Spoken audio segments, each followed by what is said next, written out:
bonjour à toutes et à tous. Bonjour Alain. Bonjour Anaïs. Nous allons vous parler des mobilités d'aujourd'hui et des mobilités de demain pour notre ville de Saint-Père-sur-Mer. Pendant le mandat écoulé, nous avons travaillé avec le département à la réalisation d'une piste cyclable en continu depuis la ville, le bourg de Saint-Père jusqu'à la ville de Joulouville, ce qui fait partie du réseau cyclable d'intérêt départemental et qui a une fréquentation tout à fait intéressante depuis sa mise en place. Nous avons également renforcé la navette de jeudi matin du marché auprès des habitants grâce à l'espace de vie sociale. Nous avons fait l'acquisition d'un véhicule pour les personnes à mobilité réduite, dévolu à transporter notamment les résidents de l'EHPAD de Vallon, mais aussi pour les associations en général. Et nous avons travaillé à une continuité cyclable par un marquage au sol d'un plan vélo au niveau du bourg de Saint-Père et de même au niveau du bourg de Queyron.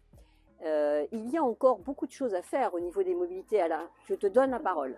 Alors, pour ce qui concerne le transport en commun, actuellement nous avons déjà le transport en commun Neva qui est sur le centre-bourg, mais Saint-Père aussi a une grosse partie rurale. Et donc, sur toute la zone de Queyron, nous allons travailler avec GTM sur le transport à la demande qui permettra d'aller chercher les gens chez eux et de les transporter jusqu'au bourg de Saint-Père. Voilà, ça c'est pour ce qui concerne le transport en commun. Nous allons continuer bien sûr à travailler sur les mobilités douces avec les voies vélo. Et nous allons travailler avec GTM sur les pénétrantes dans Saint-Père à partir d'Intermarché, de la CCI.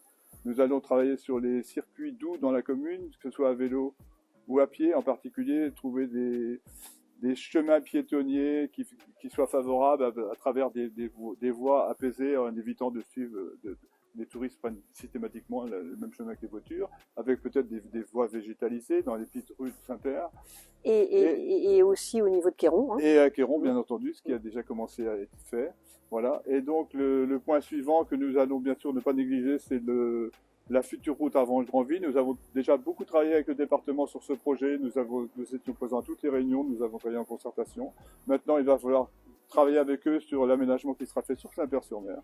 Ce qui est de leur compétence, mais nous participerons. Et nous allons aussi prendre notre part, pour ce qui est vraiment de notre compétence, c'est tous les abords de la zone commerciale du Croissant, où les bords des routes a besoin de travaux, de travaux de sécurité, de travaux d'embellissement également. Voilà.